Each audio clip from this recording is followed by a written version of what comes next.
अस्सलाम वालेकुम दोस्तों, मां हिन वक्त लाड़काने जी लोर कॉलोनी में उन बदनसीब जगहुनि में मौजूद आहियां जिथे धमाको थियो ऐं एॾो ख़ौफ़नाक धमाको थियो जेको मां तव्हांखे ॾेखारियां थो। ॼण त ईअं लॻे थो मंज़र ॼण गज़ा जो मंज़र आहे ऐं 4 फौतगियूं थी चुकियूं आहिनि, 15 माण्हू अञा ज़ख़्मी आहिनि।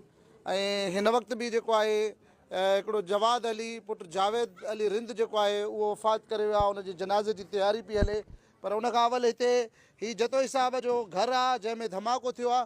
ऐं हिते मौजूदु अदो चए थो त उहो सिलेंडर बि जेको आहे साबित पियो आहे, सिलेंडर बि न फाटो आहे। अलाए छा जो धमाको आहे। मानी वठी आयासीं, मानी बि उहा उते पई हुई ऐं हीअ जेका फिर्ज आहे जंहिंजा टुकड़ा टुकड़ा रेज़ा रेज़ा थी ऐं उन अॻिते लॻा। ऐं मां हिन वक़्तु हा साईं तव्हां ॾे इहे चऊं था उहो सिलेंडर किथे आहे साईं?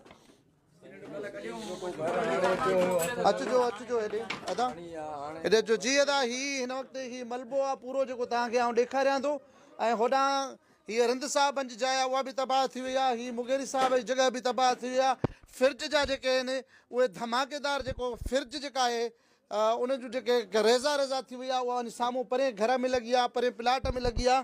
ऐं ही घर जेके आहिनि तव्हां ॾिसो हिकु मलबे जो ढेर थी विया आहिनि, जेके ड्रई पट थी विया आहिनि। अदा हेॾे तस्वीर जा दोस्त जेको आहे साईं उहो सिलेंडर जेको चवनि था त सिलेंडर बि न आहे फाटो। जीअं अधे ॿुधायो त मानी वठी आया अदा हेॾिया दोस्त जी छा कीअं थियो वाक़ियो अदा? अस्सलाम वालेकुम साईं, असां नंढो 1:30 बजे पौणे 2 बजे नंढो स्कूल मां खणणु वियासीं। जीअं असांजी फैमिली हिते रहंदी आहे, DSP साहिबु हो उहो अटैक में 2021 2022 में गुज़ारे वियो। उनजो हिते हिकिड़ो नंढड़ो रहंदो हो, हिकिड़ी मैडम रहंदी हुई, 2 भाती आहे। हिकिड़ो नंढड़ो छोकिरो हुयो मुलाज़िम। मानी वठणु विया ॿाहिरियां, नंढे खे बि खणी विया। मानी खणी जीअं दाख़िल थी अधी चाबी खोले अंदरि अची, अञा बि उहो ड्राइवर सामान लाहे पियो। मानी जीअं खणी अंदरि आयो, उहो गेट ते ई पुॻो त धमाको थी वियो। धमाको थी वियो त उहो नंढड़ो भॻो हेॾे हिरास पइजी वियो। ॿियो छो टियों छो ख़बर न हुई। असां ॻोठ में हुयासीं, उतां 3 धमाका थिया न। सॼो हिकु काई बि हिरास हुयो, रड़ रियट ई कंहिंखे ख़बर न पई पए त छाजो आहे। पोइ हिकिड़ी जाइ बि आहे उहा बि सॼी आई मुकमल। असां हिरास में वियासीं, खणी वियासीं। असांजी बि अम्मी जेकी हुई उहा बि गुज़ारे वई। 5-6 माण्हू ॿिया आहिनि उहे कराचीअ में, उहे बि दाख़िल आहिनि। उन्हनि जी बि माना सीरत ख़तरे खां ॿाहिरि आहे। 4 माण्हू फौत थी विया आहिनि। 4 माण्हू फौत, भाऊ वारनि जा आहिनि, भरिसां वारा आहिनि, काई ख़बर नथी पए। सिलेंडर किथे आहे? उहो सिलेंडर हाणे हिते पियो हुयो, को सामान मोकिलियो आहे घर को हली वियो आहे। मतिलबु त सिलेंडर जो धमाको न आहे, छा धमाको थियो आहे? ही जतोई साहब बि हिन जे लाइ अपील था कनि त ही जेके जॻह जा मालिक आहिनि जिन जे घर में धमाका थिया आहिनि, हिक ॿिए जे पुठियां 3 धमाका थिया आहिनि, त इहे छाजा धमाका त हिन वक़्त ताईं सिंध गवर्नमेंट इदारनि जा माण्हू किथे निंड सुतल आहिनि। मैं अभी ये बात करना चाहता हूँ हुकूमत सिंध से और DIG लाड़काना से, SSP लाड़काना से भी मुखातिब हूँ और आला इदारों से भी मुखातिब हूँ कि गोया आप लोग कहाँ सोए हुए हैं। इतना बड़ा जो है अलमनाक सानिया हो गया, लाड़काना में हादसा हो गया, 4 जानें चली गई, 16 लोग जो हैं वो ज़ख्मी हैं। ये घर गज़ा के मंजर दिखा रहे हैं और ये घर के मालिक बोल रहे हैं कि बम धमाका हो सकता है, लेकिन सिलेंडर तो साबित पड़ा है, वो तो उसका तो कोई धमाका नहीं हुआ।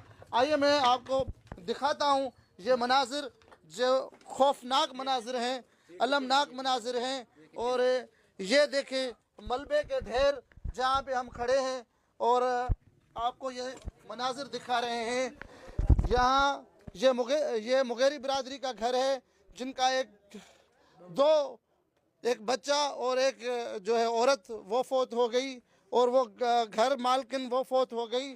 और आज जवाद रिंद नामी 12 साल का बच्चा वो जो है वो शहीद हो गया। लेकिन अभी तक आज तीसरा दिन है और तीसरे दिन तक जो है हुकूमत, हमारे इदारे, हमारे लोग ये पता नहीं चला सके कि ये धमाका किस चीज़ का था। हर कोई अपनी जान छुड़ाने के लिए चुप हो गया है, कोई आगे नहीं आ रहा है, कोई अपनी जिम्मेवारी नहीं निभा रहा। तो कौन जिम्मेवार होगा, कौन जिम्मेवारी निभाएगा? हिन वक़्तु मूंसां गॾु सॼे मोहल्ले जा माण्हू आहिनि।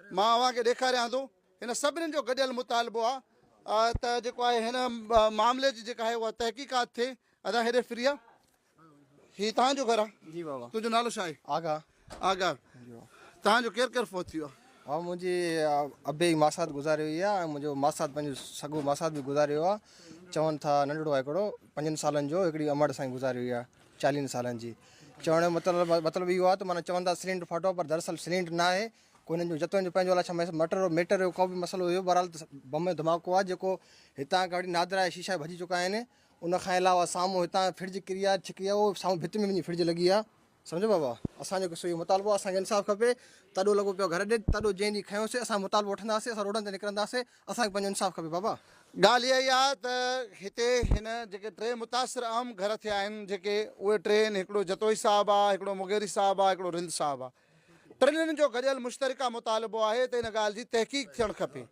ऐं जेकी हिन घर जा मालिक आहिनि जिन जे घर में धमाको थियो आहे चवनि था त हिक ॿिए पुठियां 3 धमाका थिया आहिनि ऐं सिलेंडर जेको आहे उहो जंहिंजे लाइ चयो थो वञे त उहो असांजो फाटो न आहे उहो मौजूदु आहे ऐं सिलेंडर जो एॾो वॾो धमाको न हूंदो आहे हीअ पकियूं इमारतूं हीअ तव्हांखे आउं जेके हीअ वॾियूं इमारतूं ॾेखारियां थो हेॾे कैमरा जे अख में तव्हां हीअ ॾिसो हीअ हिकिड़ो ॼणो गज़ा जो मंज़र नज़र अची रहियो आहे तव्हां जेको आहे हीअ कैमरा जे अख खां ॾिसी सघो था त हीअ मंज़र ॼण त गज़ा जो मंज़र आहे ऐं हीअ मंज़र जेको आहे हौलनाक मंज़र आहे हीअ मंज़र लाड़काणे लोहर कॉलोनी जो मंज़र आहे 4 माण्हू फौत थी विया आहिनि 16 माण्हू ज़ख़्मी आहिनि पर हिन वक़्त ताईं का बि GIT न जोड़ी वई आहे कंहिं बि जेको आहे इदारे जेको आहे जो नोटिस न वरितो आहे सिंध गवर्नमेंट निंड सुतल आहे छा हर को पंहिंजी नाअहली लिकाए रहियो आहे ऐं मूंखे त ईअं लॻे थो त मोहतरमा जी वरसी आहे ऐं उनजे करे हाणे वरी फौत थी वियो 5 माण्हू फौत थिया आहिनि साईं जेको हाणे रिंदनि जो असांजो नंढड़ो फौत थियो आहे इन सां गॾु 5 माण्हू फौत थी विया आहिनि असांजी अली नवाज़ साहिबु लोहर खे अपील आहे मेयर साहिब खे उहो मालिक आहे उनजी कॉलोनी आहे उहो असांजो वॾो आहे महिरबानी आहे उन असांजी बर वक़्त बि हेल्प कई आहे असांखे एम्बुलेंसियूं कराए ॾियणो असांजी हर वक़्तु मदद कई आहे असांजो अर्ज़ु आहे उनखे त आला इदारनि खे चई हीअ इंक्वायरी कराए जांच कराए असांजी इहा ई रिक्वेस्ट आहे इंसाफ़ु थियो वञे हिकिड़ो दिलि जो सूर जी ख़बर पए हर माण्हू चए थो सिलेंडर आहे पर सिलेंडर न आहे असांखे ॿचड़ा असांजा हिन महिल कुझु शहीद थी विया आहिनि कुझु इस्पतालुनि में पिया आहिनि असांजी वरी बि असां पंहिंजो वॾो आहे असांजो अली नवाज़ साहिबु असां पंहिंजे मेयर खे अर्ज़ु था कयूं त ख़ुदा तव्हां असांजी हेल्प कयो तव्हां असांजी मदद कयो तव्हां आला इदारनि सां ॻाल्हायो असांजी पहुच त न आहे इहा महिरबानी थींदी लख लाइक़ जी दोस्तो मां ही तव्हांखे मंज़र ॾेखारियां थो हीअ मंज़र ईअं लॻनि था जिते बमबारी थींदी आहे त बि हिते अहिड़ी तबाही न थी आहे जेका तबाही हिते आई आहे सो मूंखे